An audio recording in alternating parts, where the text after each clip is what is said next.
In light of this crazy year we're all experiencing, it only seems right to bring out my next guest, especially after that. A guy who makes about as much sense as anything else this year. He's chosen tonight to begin his candidacy. What a blessing. Please welcome at-large candidate Jefferson T. Ledbetter.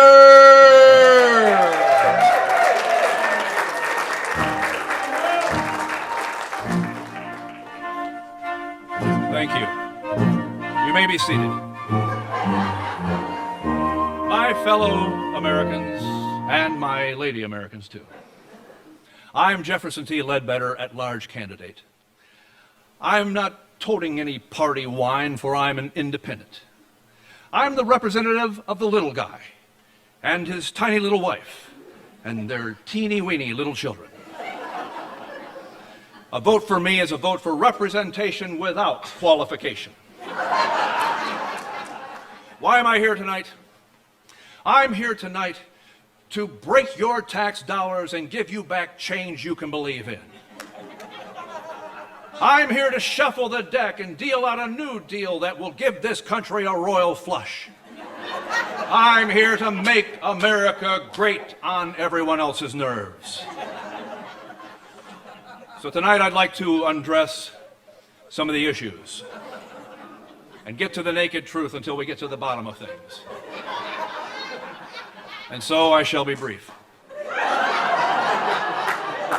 The year 2020 began with perfect vision. We could clearly see the view, though most of us chose not to watch it. But suddenly, in the wink of an eye, we were blindsided by some sort of COVID operation that soon was force-feeding us tainted Italian cuisine on dirty, rotten China. And now our 2020 vision is filled with a stigmatism that won't even allow us contact lenses. Oh, unless we stay at least 6 feet under. We are in a world of prehistoric times that have left no Flintstone unturned. Waist deep in the Betty rubble of a worldwide coronavirus of global extortions. Fueled by the cheap gas of the medial meniscus, whose knee-jerk rhetoric has left us all putting our joints up our noses. I think you know what I mean. We were told to practice social dysentery. But now we're running off at the mouth and unmasking the faces of America, and that, my friends, is nothing to sneeze at. And I believe it's no small coincidence that this Cordoba virus showed up in a predilection year. A year when the political bigwigs and little toupees clashed with the Tennessee Titans. A year when Republicans and demagogues alike jockey their shorts into position to twist your panties in the wind. Well, this underdog intends to creep up in the rear and put them all in a bind. America has seen enough of trumped-up charges while the average Joe's biding his time. We need a third alternator to drive the American motors and drive it into the park instead of parking it in the drive. And I'm just the dipstick to make the differential to push in the clutch. With your help, I can win this population contest. Let us not forget, 2020 begins a brand new decade, and with the beginning of every other new decadence came the responsibility to tabulate your head. But I ask you, will we do it this year? Or have we completely taken leave of our census? I say no. I say every American counts. Some can even do long division. But it's the long division that has made our American story problem mere fractions of what it used to be, and as we all learned in the 5th grade, nobody likes fractions. If elected, I promise there will be no math. Nothing will add up, and you can count on that.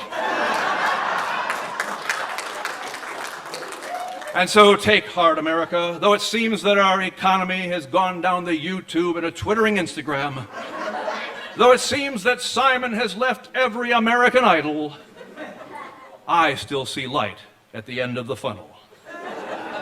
For one, this isolationism has caused us all to be in a family way.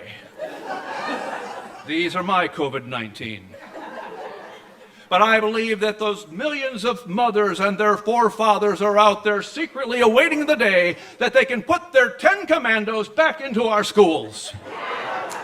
I believe it's time that we get out of each other's Facebook and get all up into each other's business. I believe it's time to get the violins off the streets and back into the hands of the fiddler crabs at Granddad's Opry.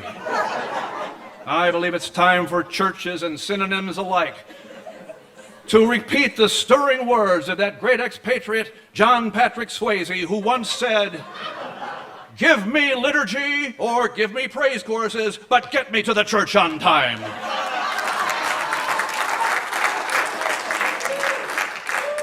And so in closing, my fellow Americans, I'd like to propose that we wage another American resolution.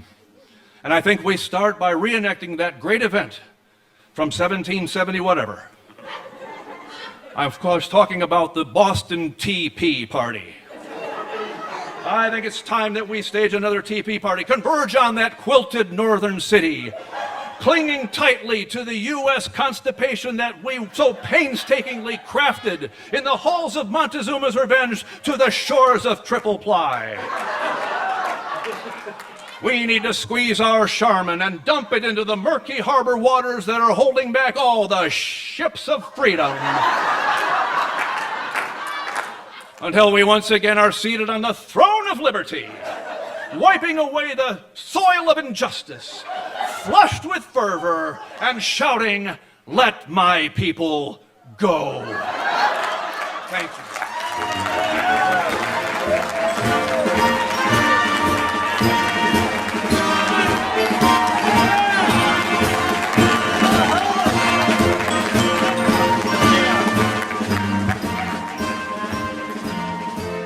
Denny Brownlee, ladies and gentlemen, come on. There's no rust on that guy. Thank you, Denny Brownlee. I swear I am going to write him in on the ballot. I don't care, man. I am all in with that. Oh, fantastic.